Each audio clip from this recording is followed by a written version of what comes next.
Hey guys, my name is Sharice. If you're new, if you're not new, thank you for clicking on another video. So today's video is going to be a first impression Friday. I'm going to be trying out this Covergirl Trublend Matte Made Foundation. I don't want this video to be too long, so let's just go ahead and jump into it. For some reason, I can't find anything today, so I ended up doing my brows with a eyeshadow from the Lorac Pro palette because I couldn't find my Anastasia dual brow situation. So like I said, we're gonna be doing this video on this Covergirl foundation. I have mine in the shade D70. There are 40 total shades. There's 4 different like categories. I want to say light, medium, tan, and then dark, and then each of those categories has 10 shades. So I'm going to talk about the major claims real quick. It claims to be transfer resistant, it claims to minimize pores, and it claims to be oil controlling.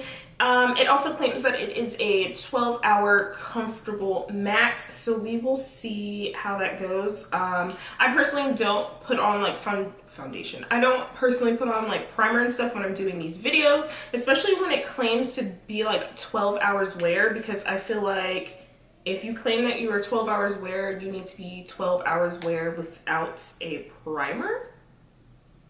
So for all of these videos, I use a brush on one side. This is the M527 brush, I want to say. Hopefully. Am I right? Am I right? No.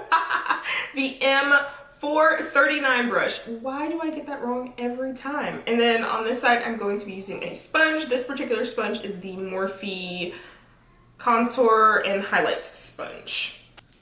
So I like the packaging. It's like a glass bottle, and this situation I think is very useful, so you won't, your foundation won't spill all over the place if you are traveling. The pump blocks. That is 3 pumps. I have like eyeliner right here, so ignore that. And it's not like a runny consistency or anything, which I don't really expect, and it's supposed to be like a matte foundation. Take the sponge. Hopefully the shade is okay. I'm expecting that with the sponge it's going to be a lighter coverage, of course, because that's, what sponges do. And then with the brush, I'm expecting more full coverage. I can't remember what it said the coverage is supposed to be. I don't know if it's supposed to be like a medium or a full.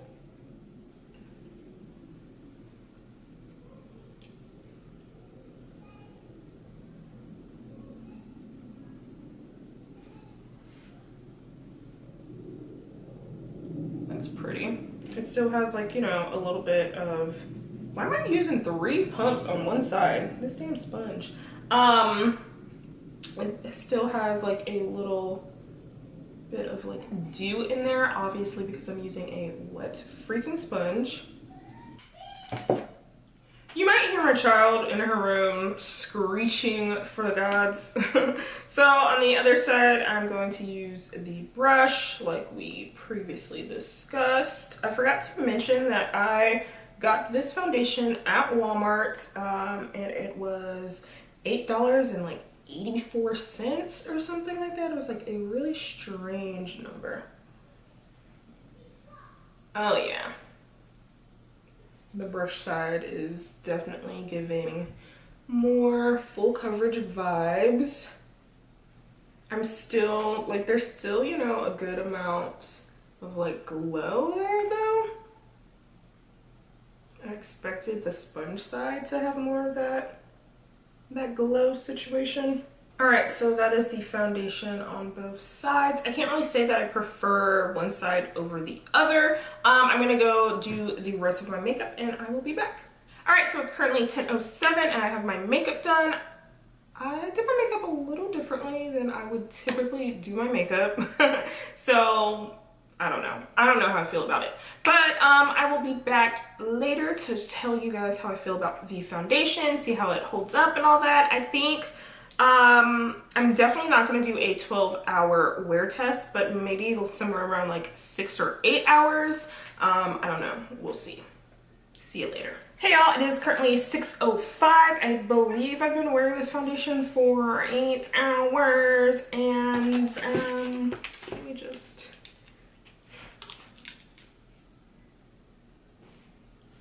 I'm greasy. Like this is, I haven't blotted my face at all today. This is just, I don't know if you can tell, if you can see the amount of foundation that's like all up on my glasses. Like the Maybelline didn't even do this. This is nasty. So yeah, obviously I didn't stay in a comfortable matte situation for 12 hours like they claimed. And what else was I going to say? Like, is it me or is it the foundations that I'm trying? Because I'm like, damn, how is everyone else trying out these foundations and looking good as hell after 12 or so hours and I'm not? So it has to be me and my application or like my prep and all that, right? But I don't want to put on a primer to test out these foundations because they are saying that the foundation is 12 hours. So I feel like if the foundation is 12 hours, me wearing a primer or not shouldn't matter. And I will say, on top of that, I did not leave my house today. I had plans on leaving my house, but I did not leave my house. So I was inside all day in AC and I still look like this. So I know for sure if I were to go to like Six Flags or even go to the park real quick here in San Antonio, this would just melt off of my damn face. So yeah, I don't have anything else to say besides if you're not already subscribed, please subscribe, and if you like this video, give me a thumbs up so more people can see it. I keep like teetering around 1,960 subscribers. Like it'll go a little bit over that, then it'll go a little bit under that, and I'm really hoping that I can hit 2,000 subscribers by my birthday, August 8th. So yeah, let people know to come subscribe to me. Anyway, I will see you guys in the next video. Bye.